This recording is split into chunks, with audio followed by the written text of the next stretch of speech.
ಆಗ ನಾನು ಸ್ವಲ್ಪ ಕೊತ್ತಂಬರಿ ಸೊಪ್ಪು ತೊಗೊಂಡಿದ್ದೀನಿ. ಫ್ರೆಶ್ ಆಗಿದೆ, ತುಂಬ ಚೆನ್ನಾಗಿದೆ, ಫ್ರೆಶ್ ಆಗಿದೆ. ಅದು ಚೆನ್ನಾಗಿ ಚೆನ್ನಾಗಿ ಹಾಕೋಣ. ಆಮೇಲೆ ಇದು ಒಂದು ಕೈಕು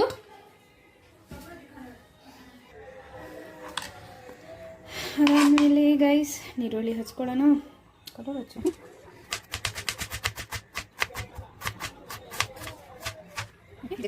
ಕಟ್ ಮಾಡೋಣ. ನಾನು ಇಲ್ಲಿ 3 ಟೊಮೆಟೊ ತೊಗೊಳ್ತೀನಿ. ನಿಮ್ಮ ಇಷ್ಟ. ನನಗೆ ಟೊಮೆಟೊ ಜಾಸ್ತಿ ಇಷ್ಟ, ಚೆನ್ನಾಗಿದೆ. ಇದನ್ನು ಕಟ್ ಮಾಡ್ತೀನಿ. ನೀವು ಕಟ್ ಮಾಡೋದು ನೀವು ಕಟ್ ಮಾಡ್ಕೊಬೋದು.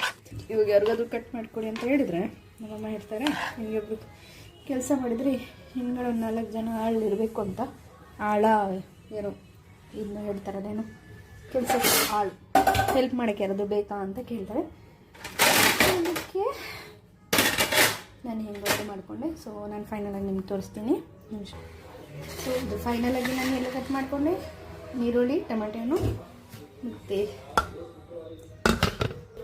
ಕ್ಯಾಮ್ರಾ ಇದ್ರ ಮೇಲೆ ಬಿತ್ತು. ಓಕೆ, ಮತ್ತು ಕೊತ್ತಂಬರಿ ಸೊಪ್ಪು ಮತ್ತು ಇದೊಂದು ಸ್ವಲ್ಪ ಬೇರೆ ಇದಕ್ಕೆ ತೆಗೆದುಕೊಳ್ಳೋಣ. ಓಕೆ, ಇದು ಸಪ್ರೇಟಾಗಿ ತೆಗೆದಿದ್ದೀನಿ. ನಾನು ಹೇಳಿದ್ನಲ್ಲ ಜಾಸ್ತಿ ರೋಸ್ಟ್ ಮಾಡಬಾರ್ದು ಇದೇ ಥರ. ಸೊ ನೋಡಿ ಸ್ವಲ್ಪ ರೋಸ್ಟ್ ಆದಮೇಲೆ ನಾನು ಹಾಗೆ ಆಫ್ ಮಾಡಿ ಬಿಟ್ಬಿಟ್ಟಿದೆ. ಬಿಸಿ ಇತ್ತು ಆಯಿಲ್, ಸೊ ಅದರಲ್ಲೇ ಜಾಸ್ತಿ ಇನ್ನೂ ಸ್ವಲ್ಪ ಡಾರ್ಕ್ ಆಗಿದೆ ಅಷ್ಟೇ. ಸೊ ಇದಕ್ಕೆ ಪಾತ್ರೆ ತಗೊಳ್ಳೋಣ. ರೌಂಡ್ ನಿಮಗೆ ಯಾವುದು ಇಷ್ಟ ಆಗುತ್ತೆ ನಿಮಗೆ ಯಾವುದು ತಗೊಳ್ಳೋಣ. ನಾನು ಸ್ಟ್ರೈಟ್ ಚೆನ್ನಾಗಿ ಇಲ್ಲಕ್ಕೆ ನಾನು ಗಟ್ಟಿ ಮಾಡೋಣ ಅಂತ ಸ್ವಲ್ಪ ಗಟ್ಟಿ ಮಾಡ್ತೀನಿ.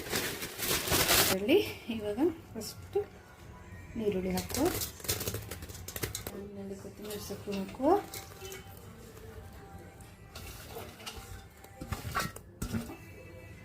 ಇದು ಎಣ್ಣೆ ಮತ್ತು ಇದು ಇದರಲ್ಲಿ ಹಾಕ್ಕೊಳ್ಳೋಣ. ನಾನು ಇವಾಗ ಲಾಸ್ಟಿಗೆ ಟೊಮೆಟೊ ಹಾಕ್ತೀನಿ, ಯಾಕಂದರೆ ಟೊಮೆಟೊ ಬೇಗ ಹಾಕಿದರೆ ಸ್ವಲ್ಪ ನೀರು ಬಿಟ್ಬಿಡುತ್ತೆ, ಕ್ರಿಸ್ಪಿ ಇರಲ್ಲ, ಅಂದರೆ ಮುರು ಇರಲ್ಲ ಅಂತ ಹೇಳಿ. ಹಾಕೋಣ ಇವಾಗ ಮೆಣಸಿನ ಪುಡಿ. ನಿಮಗೆ ಬೇಕಾದರೆ ಮೆಣಸಿನಕಾಯಿನೂ ಹಾಕ್ಬೋದು, ಮೆಣಸಿನ ಪುಡಿನೂ ಹಾಕ್ಬೋದು. ಸೊ ನಾನಿಲ್ಲಿ ಮೆಣಸಿನ ಪುಡಿ ಹಾಕ್ತಿದ್ದೀನಿ, ಯಾಕಂದರೆ ನಾನು ಖಾರ ಜಾಸ್ತಿ ತಿನ್ನಲ್ಲ. ಲಾಸ್ಟಿಗೆ ಗೈಸ್ ಉಪ್ಪಿಲ್ಲ ಅಂದರೆ ಏನಿಲ್ಲ, ಸೊ ಉಪ್ಪು.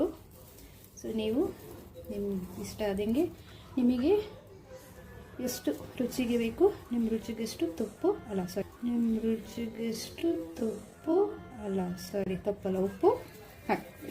ಓಕೆ, ಇಷ್ಟೇ ಸಿಂಪಲ್ ಇತ್ತು ಗೈಸ್. ಇದು ನನ್ನ ರೆಸಿಪಿ. ಹೋಪ್ ನಿಮಗೆಲ್ಲ ಇಷ್ಟ ಆಗುತ್ತೆ. ಇನ್ನು ನೀವು ನನಗಿಂತ ಚೆನ್ನಾಗಿ ಮಾಡಿರ್ಬೋದು, ಮಾಡ್ತೀರಾ ಅಂತ ತಿಳ್ಕೊಳ್ತೀನಿ. ಇದು ನನ್ನ ಸಿಂಪಲಾಗಿ ಈಸಿಯಾಗಿ ಇವಾಗ ಒಳ್ಳೆ ಮಿಕ್ಸ್ ಮಾಡುವ.